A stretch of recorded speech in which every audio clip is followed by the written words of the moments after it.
নমস্কার বন্ধুরা, মানসীজ রান্নাঘরে আবারও আপনাদের সবাইকে স্বাগত। আজকে আমি এসেছি একটা অন্য টাইপের রেসিপি নিয়ে, যাতে ডিনারে রুটি, পরোটা, নান সবার সঙ্গে এই রেসিপিটা ভালো চলবে। আজকে আমি বানাবো বিনা এগ দিয়ে, মানে এগলেস সয়া চিলি। অনেকেই তো এগ পছন্দ করে না, অনেকের ডিমের গন্ধটাও ভালো লাগে না। তো তাই আমি আজকে এসেছি ওই রকমভাবে রেসিপিটা নিয়ে, যে বিনা ডিম দিয়ে যে সয়া চিলিটা বানাবো। চলুন তাহলে আপনাদেরকেও শেয়ার করি, আপনারাও দেখে নিন আমি কেমন করে এটা বানিয়েছি। প্রথমে আমি সয়াবিন নিয়ে নিয়েছি। এখানে সয়াবিনগুলোকে খুব গরম জলে একটু নুন দিয়ে কড়াইয়ে ভালোভাবে আমি 2 থেকে 3 মিনিট একটু সেদ্ধ করে নিয়েছি উঁচু আঁচে।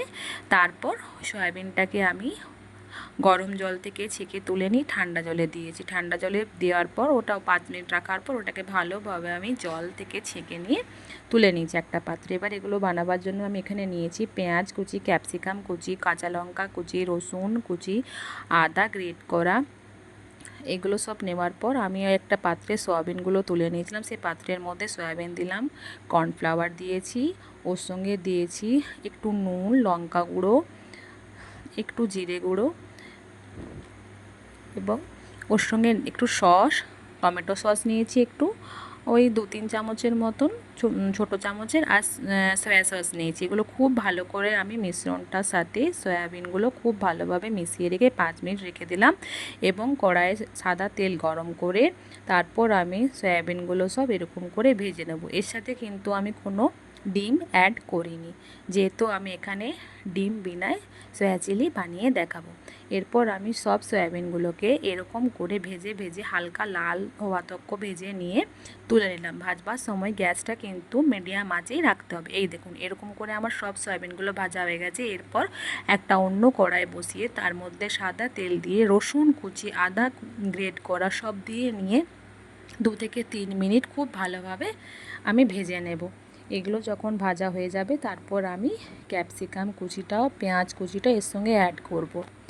আমার রেসিপিগুলো আপনাদের কেমন লাগছে জানাতে অবশ্যই ভুলবেন না, এবং লাইক, কমেন্ট, শেয়ার করবেন আর ফলো দিয়ে পাশে থাকবেন। নোটিফিকেশান অন রাখবেন, যাতে আমি যখন কোনো নতুন নতুন রেসিপি আপনাদেরকে আমি শেয়ার করব তখন আপনাদের কাছে নোটিফিকেশান চলে আসবে।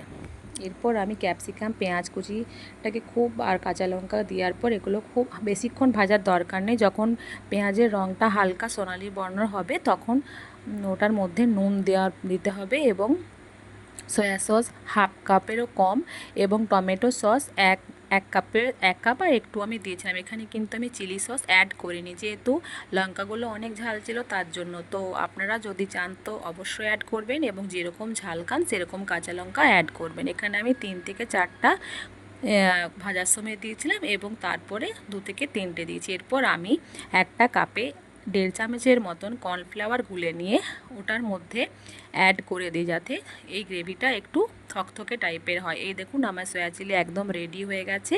আমি ওটা দেওয়ার কর্নফ্লাওয়ার গোলা জলটা দেওয়ার পর ভালো করে নেড়ে দিলাম, এবং ওপর থেকে আবারও চেরা কাঁচা লঙ্কা এবং ধনেপাতা কুচি দিয়ে নিলাম। দেখুন কেমন হয়েছে আমার সয়া চিলি। আপনারা অবশ্যই বাড়িতে ট্রাই করে দেখবেন। রাত্রে ডিনার, লুচি, রুটি, নান সবার সঙ্গে এটা খুব ভালোভাবে চলবেন, এবং আমার এই রেসিপিগুলো অবশ্যই আপনারা বলবেন কেমন হয়েছে। আমার ভিডিওটি কিন্তু সম্পূর্ণ দেখবেন, সম্পূর্ণ দেখার অনুরোধ রইল। Thank you.